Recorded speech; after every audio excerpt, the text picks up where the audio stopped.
Well, the weather's turning colder and definitely rainier. That means summer must be coming to an end, and with summer coming to an end it means a little bit more time to stay indoors and play some video games. Over the last couple of months I have actually put some videos up from when I was on my holidays during the summer, so maybe you've spotted some of those. There's some tours of arcades in America and also a tour of Arcade Club just an hour up the road in Bury, so do check those out if you haven't already. But now let's get back to the meat and gravy of Witchfinder's Gaming Vault, which is game reviews, funnily enough. So the game I'm going to take a look at this time around is a PC Engine game. It's Knight Rider Special. So let's start off as always by taking a look at the fact file for the game. Knight Rider Special was released in 1994, which is a long time after the Knight Rider TV show had finished, I think. It's a Japanese only release and published by Pack-In Video, who also developed the game.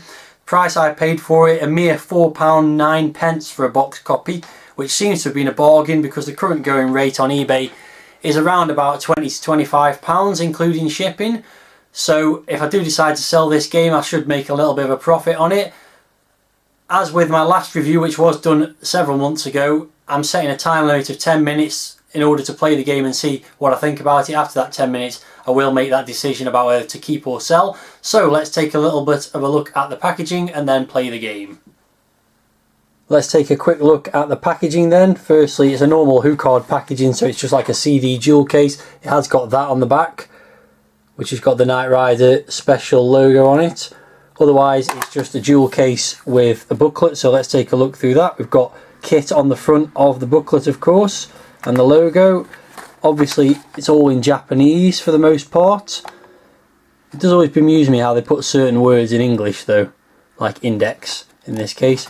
So quickly flipping through, we've got a bit of information about kit, I would assume. Some information about Michael Knight and a digitised sort of picture of him, and also I don't remember this character's name, but the girl from Knight Rider. Then bizarrely we've got the controls, but also this little caricature of Michael Knight as well. Not sure why they put that in there, but they did. Screenshot from the game, and probably that's the instructions for how you actually play it and what you're supposed to do. Some more screenshots with some more information. You can see there's a sort of course map and a very black screen with a picture of Michael Knight in the corner, which seems a bit of a strange thing to put in the booklet. And more screenshots. This has got a key to what all the on-screen display is displaying, so score, lives, options, time, distance and speed. Plenty of info there. More black screens with various character faces on, and more Japanese text and more black screens.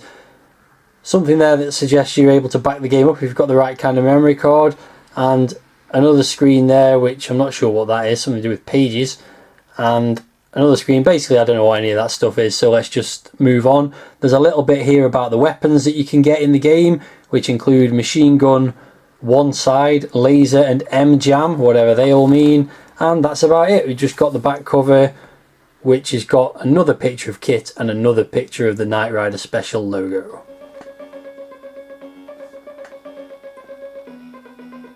So on powering up the game we have some Japanese text that's describing some stuff. There's a mention of 2000 there, which must be the Knight 2000, a picture of Michael Knight, more Japanese text. And there's Devon from the TV show as well, and some more Japanese text. Bit of a conversation going on here I suspect. There's that girl whose name I can't remember. And a bit more text, with the Knight Rider music playing in the background, which is a reasonably decent rendition of it for the era that the game came out in.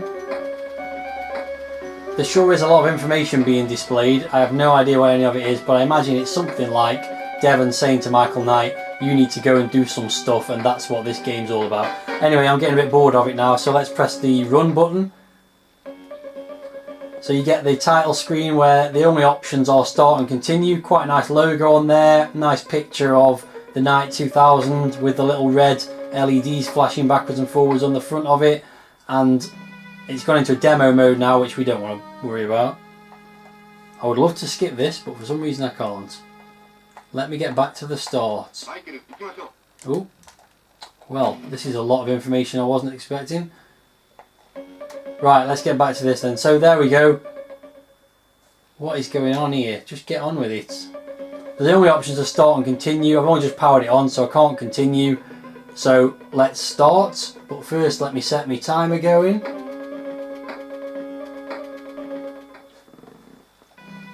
So as you've already seen on the demo, you get a course map. The first level is City.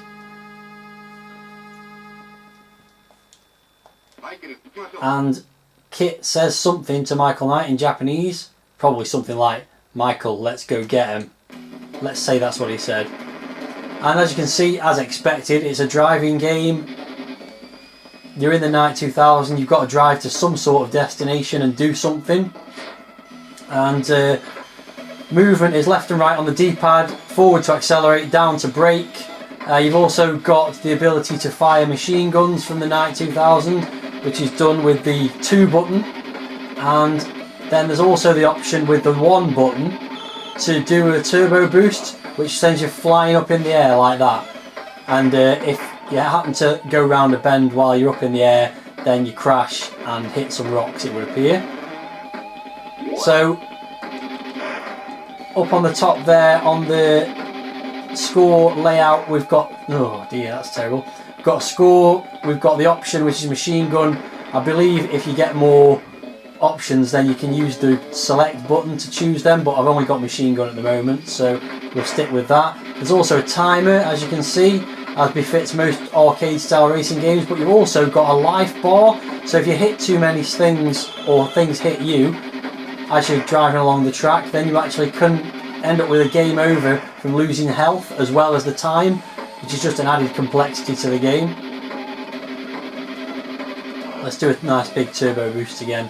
There you go. I don't think it serves any purpose at this point, possibly to jump over certain things, but I haven't seen any real benefit to it. So I'm in area 2, and you can see the scenery changes a little bit, the colours along the side of the road change a bit. The graphics are pretty nice, pretty much standard 16-bit racing game graphics. Reasonable illusion of speed as we travel along the road, and then we go into this tunnel, which immediately has a huge U-turn style bend in it and then a left turn as well. It's like, who on earth builds a tunnel with so many curves in it? It's pretty ridiculous. The background music, by the way, is a bit odd as well. It's not really fitting with the usual Knight Rider music. Just some generic arcade game style music. And then you get this arrow which suggests you're about to branch off, but actually that's the end of that bit of the game. And I assume this is what you'd call an end of level boss. So it's a bit like Chase HQ potentially, where you've got to take down the boss at the end. And he fires bullets at you, and it's very difficult to avoid them.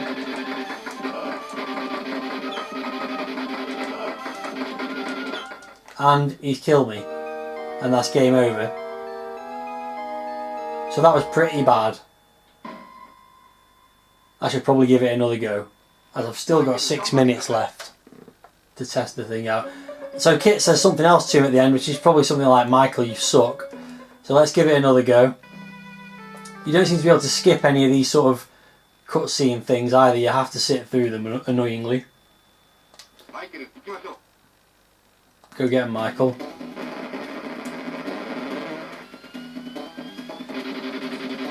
So yeah, in summary, it's arcade style racer, similar sort of premise to Chase HQ or Special Criminal Investigation as far as I can tell. I've never got past the end of level guy.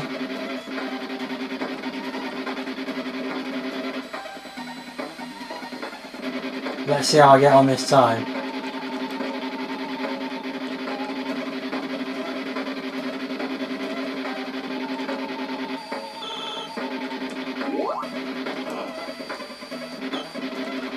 The longer you hold the button down, by the way, for the turbo boost, the higher up in the air you can actually stay. So I hold on to it for a while, I can stay up there forever. Look at that. Just fly through the whole level almost. Oh, and then I hit a tree.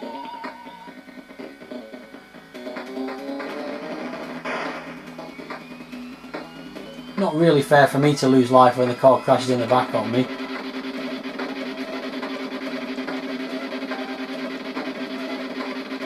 You can shoot the trucks, by the way, but it takes more effort to shoot them. I assume you get points for shooting stuff, although it doesn't really seem to suggest that. It just kind of looks like... oh, I've hit a tree. It kind of looks like your score just accumulates as you drive down the road, which is a common sort of thing for this era of arcade-style racing games. Just sneaked into Area 2 before my time ran out there.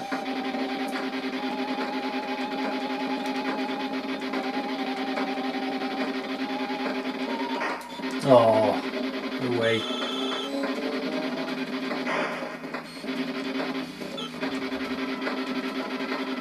Here we go into that ridiculous tunnel again.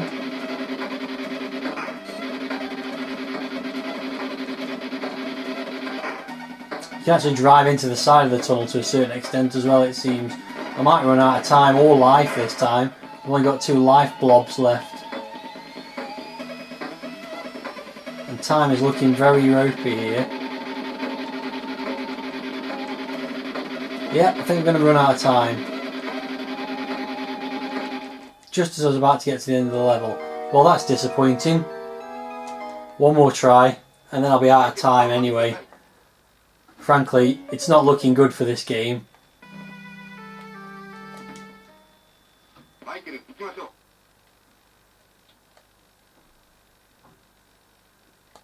Go on then, Michael. Get on with it.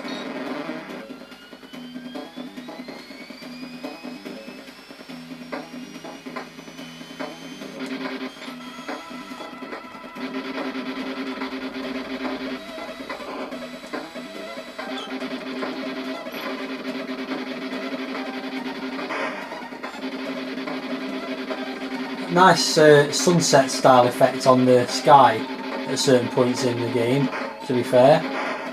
Oh, kill the truck there.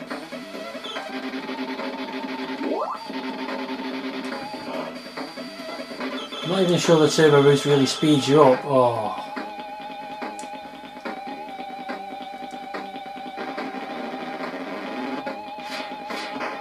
Oh, that was pathetic. Get on with it.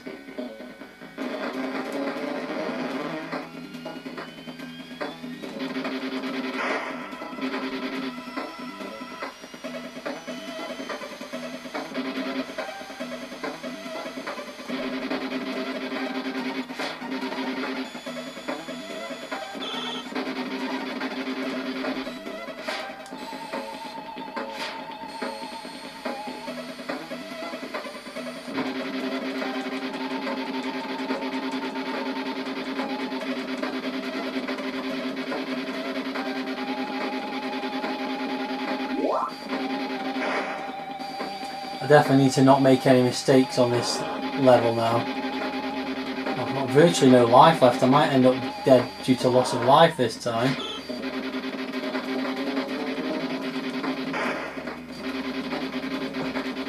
Here we go into the tunnel again.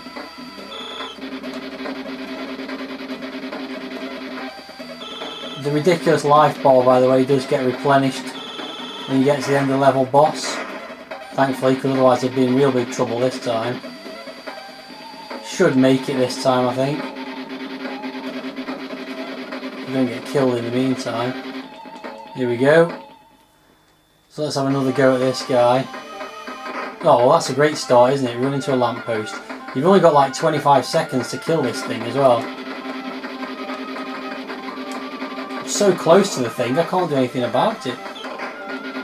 Maybe I should slow down a bit. Every shot he does at me, I can't avoid it. And I'm dead again. And to be honest, that's enough. I've seen enough of the game. It's got the basic outline of a decent game, but it's just really hard. It's just really annoying. You get to the end of the level boss and he just blasts you and you can't avoid those shots very easily. And yeah, it's a bit rubbish really, so I will be selling that on at some point. And there's not really much more to say about it other than I won't be playing it ever again.